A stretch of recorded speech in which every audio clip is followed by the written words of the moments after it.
नवंबर के महीने में प्रधानमंत्री अक्सर सामने आकर चौंकाते रहे हैं और इस बार भी ऐसा हुआ।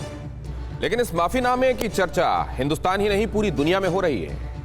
कोई इसे बड़ा दिल बता रहा है तो कोई अहंकार की हार बता रहा है। तय आपको करना है, क्या सही है क्या गलत है। पंजाब, हरियाणा और पश्चिमी उत्तर प्रदेश में कुछ किसान आज जश्न मना रहे हैं। जश्न जीत का है, जश्न लंबे संघर्ष के बाद मिली सफलता का है। मगर फिर वही सवाल, 3 कृषि कानून किसानों के हित में थे या उनके खिलाफ? तय आपको करना है। नमस्कार, मैं हूं दिनेश गौतम। आज की अड़ी की शुरुआत राजनीतिक महाभारत से करता हूं जो 3 कानूनों की वापसी के बाद शुरू हुए। विधानसभा के चुनाव जो हैं उनका सर्वे आया है, उसमें उनको दिख रहा है कि परिस्थितियां ठीक नहीं है, तो अब चुनाव से पहले वो माफी मांगने आ गए हैं। किसी की झूठ की माफी नहीं चलेगी। जो लोगों ने माफी मांगी है वो लोग हमेशा के लिए राजनीति छोड़ने का भी वचन दें।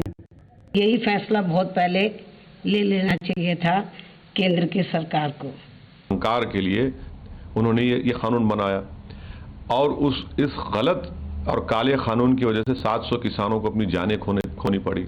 आज किसानों ने सभी सरकारों को बता दिया, जनतंत्र में सरकारों को हमेशा जनता की बात सुननी पड़ेगी।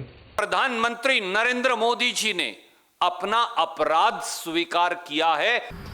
अंततः उसे किसान के हिम्मत के आगे झुकना पड़ा। चुनाव के कारण ही सही, लोकतंत्र की जीत हुई है। और ये घमासान यूं ही शुरू नहीं हो गया। इसकी पटकथा बहुत पहले ही लिखी गई थी। कुछ राजनेताओं को पक्का यकीन था कि कानून तो वापस होकर रहेगा। किसानों को बहुत अच्छी तरह जानता हूं, ये नहीं जाएंगे, पीछे नहीं हटेंगे। अंत में सरकार को ही हटना पड़ेगा। फायदा है सबका कि आज हट जाए। सदन के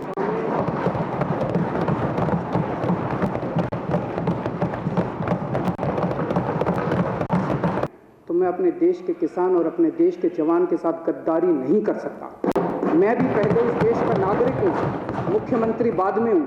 तो आज इन तीनों कानूनों को ये विधानसभा खारिज करती है।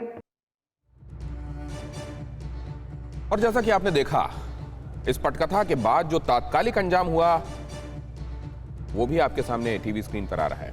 इन तस्वीरों के अलावा भी और कई तस्वीरें आईं जो देश हित के लिए अच्छी नहीं थीं। आंदोलन प्रदर्शन का नतीजा हुआ कि करीब 700 किसानों ने अपनी जान गंवाई। तो क्या यह फैसला और पहले लिया जाना चाहिए था? ये तस्वीरें देश ने देखी थी। लाल किले पर तांडव देखा था। किसान और पुलिस के बीच संघर्ष दिखाई दिया था। बॉर्डर्स जाम रहे, लोगों को आवागमन में खासी परेशानी हुई, यहां तक कि एम्बुलेंसेस में कई लोगों ने दम तोड़ दिया। यह सब इस देश ने देखा है। सियासी दांव पेच से भरपूर तैयारी कर जो पटकथा लिखी गई थी, उसका अंत कहां और कैसे हुआ?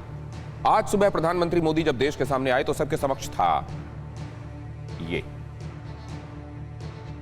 इस महीने के अंत में शुरू होने जा रहे संसद सत्र में, इसी महीने में, हम तीनों कृषि कानूनों को रिपील करने की संवैधानिक प्रक्रिया को पूरा कर देंगे। साथियों, मैं आज अपने सभी आंदोलनरत किसान साथियों से आग्रह कर रहा हूं, आज गुरु पर्व का पवित्र दिन है। अब आप अपने अपने घर लौटे, अपने खेत में लौटे, अपने परिवार के बीच लौटे। आइए एक नई शुरुआत करते हैं। परवाह देश की, सोमवार से शुक्रवार रात 10 बजे TV9 भारतवर्ष पर।